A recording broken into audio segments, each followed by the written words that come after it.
Good solid Panasonic gear here with a massive, we call this lens the Beast. It's a 44 times 880 millimeter lens, which really allows us to stay in bed and film from camp.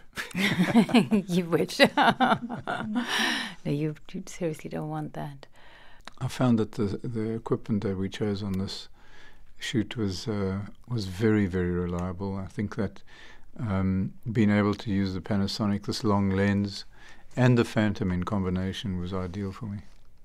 Yeah, and I think really what it's about for us is doing the time, getting out there and just spending as much time as possible filming.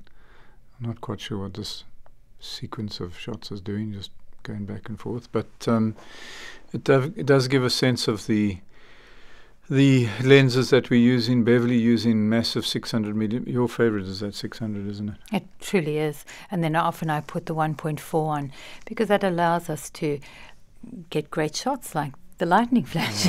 And then, of course, we are there with all extremes, the elements of major storms.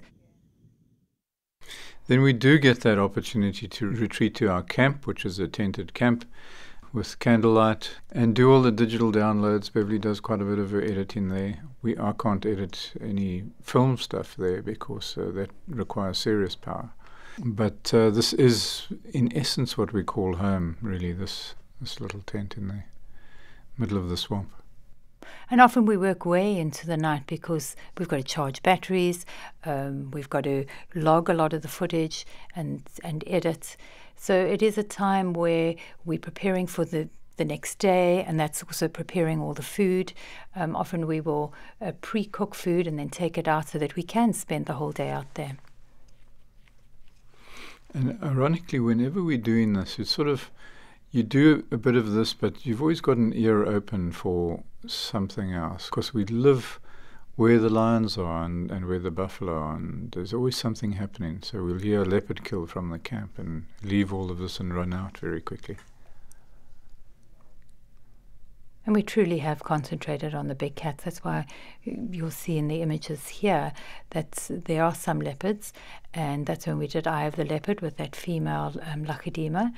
And but also these lions in Duba have had major interactions with leopards on the Duba Island, and in fact they even killed a male leopard on that island. So the predation on the island is not only the lion prides that we've been following and Muddy Tail. Although this is probably the most intense lion experience I've ever had. Duba Island seems to be an epicenter for lions, which is why we chose it for the last lions. Because in many ways, if you look at it, there are these big black holes.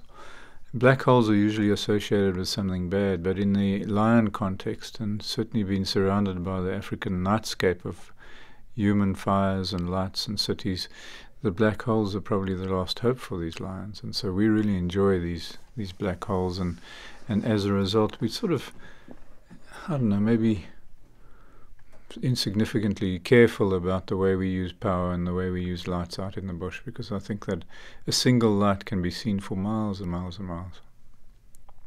And it's certainly symbolic of the end of the species.